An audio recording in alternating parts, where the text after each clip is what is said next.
Hello ladies and gentlemen, welcome back to another video. This is BT Plays here, and today we are on the Crew 2 and we are testing out a drift vehicle, and it is the Camaro SS or the double S.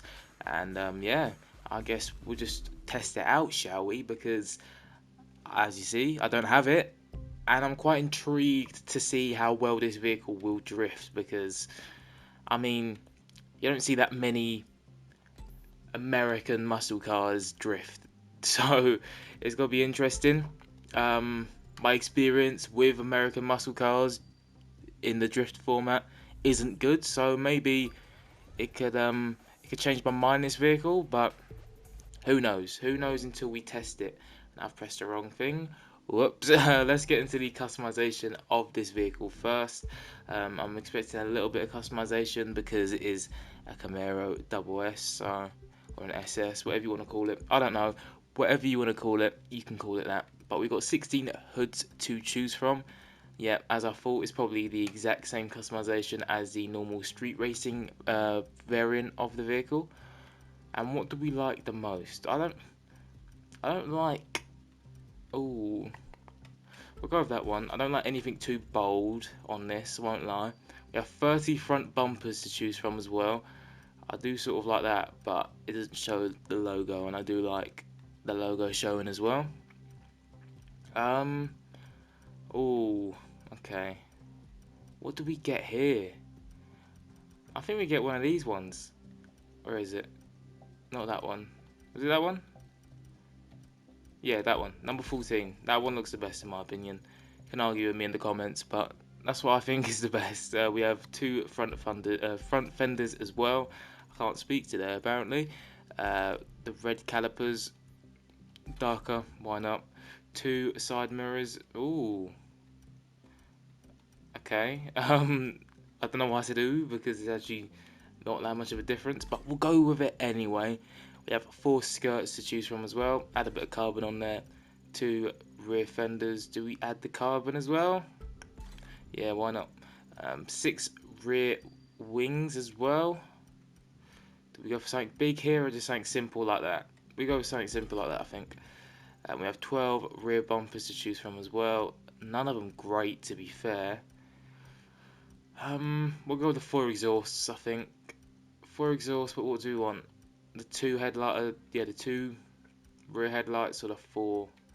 We'll go with the 4 tail lights, why not? And the interior colour, we'll just have it as blue to match the vehicle, even though it doesn't really match it that well.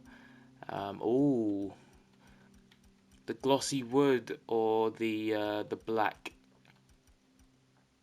We'll go with the black. The wood doesn't make any sense. And you can change the vanity items as well if you wish to, and obviously add any liveries as well. But this car looks pretty good. It actually does look really decent. It looks like a nice looking vehicle. One thing I'm going to do quickly as well is add on black window tint. Look at that, menace. But let's get into the performance parts first, and the performance of the vehicle. So it is a 124 to start off with out of 240, and has a top speed of 155 and has 426 horsepower as well. And I've said this I think before in a drifting video, I don't really care about the stats of the top speed and horsepower and stuff like that when it comes to drifting, because if the vehicle can turn, has good handling, that's all that matters really. If it has good handling, that's good. It doesn't, like, the speed doesn't actually matter that much in drift events in this game, so the stats are pretty much irrelevant, but we'll still go through them anyway. Let's just put the 240 parts on because we have the 240 parts, so we may as well put the 240 parts on. There we go, all 240 parts on, and now it has a top speed of 167 miles per hour with 1,110 horsepower. 0 to 60 is 2.53 seconds, quarter mile is 9.57 seconds, and brake distance 60 to 0 is 19.16 yards. So, I mean, enough of talking about this vehicle. Should we just see how well this vehicle performs in game? We shall. So I'll see you at an event in a second. We are staying in the City of Angels and we're doing the charity event. because we love charity apparently. So we're doing the charity event, and we're gonna see how well this vehicle performs, because nothing can beat any pretty much Nismo on this game. It doesn't matter what Nismo, it's good, drift wise anyway. Any Nissan, any Mazda, any Japanese car, it doesn't matter. They're brilliant at drifting on this game. So it's going to take a lot for this Mustang to be a lot better than it. Because I've used other vehicles, I'm just going straight into it, okay great.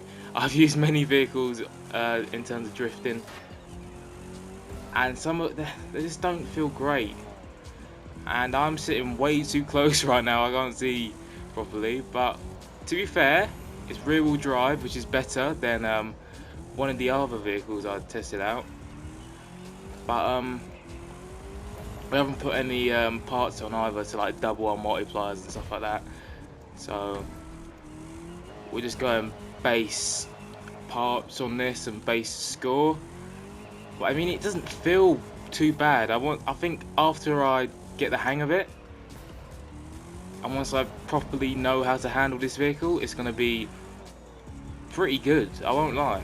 Considering all the slack that I was saying about American muscle cars being awful at drifting, it doesn't feel too bad. Definitely the braking isn't the best. I feel like I am just gliding. I know drift cars are supposed to glide, but not to the point where I literally have to hold down L2 and just stop my vehicle to stop moving. So braking wise, definitely isn't the best. The good. Yeah, braking isn't the best, but the handling, it does feel very smooth. It doesn't feel heavy. It doesn't feel clunky. It feels very smooth, which I like. And to be fair, I would use this vehicle again once I try and get the hang of it and understand the handling of this vehicle, because it's completely different to any other drift vehicle I've used in the game. I probably would use this vehicle again. So thumbs up to the Camaro, because the GT Fastback couldn't even do this. So well done, Camaro. You actually did pretty well, even though we didn't reach our score. That event is awful anyway. We're gonna do that event again, and now that I've got a feel of the vehicle, we're gonna try it again and see if we can actually beat it on ace, and then I'll come back to you with my final verdict. But yeah, first impressions, not a bad vehicle. We just completed the event, and we did actually finish it on ace, which is good. And to be fair, yeah, I am actually really liking this vehicle, surprisingly. Definitely would add the multiplier parts onto the vehicle so I can get more score and stuff like that. But yeah, it's a decent vehicle, and for the price, obviously it's a bit expensive compared to the cheaper drift vehicles that are also very good. I would use this vehicle again. So price wise, I mean, it's not too expensive anyway. It's only 250,000 crew bucks, which isn't too much. But overall, customization was good, performance was very good, definitely took me by surprise, and the price was also very good as well. So overall, I'm going to give this vehicle an 8.6 out of 10. An 8.6 out of 10 seems fair. Only thing that really needs adjusting with this vehicle would be the braking. The handling, very good. So it is definitely worth picking up if you don't have it already. And if you have used it, don't forget to tell me what you think of it down below in the comment section. And while you're down there, don't forget to like and subscribe if you are new. And I will see you in the next video. Peace.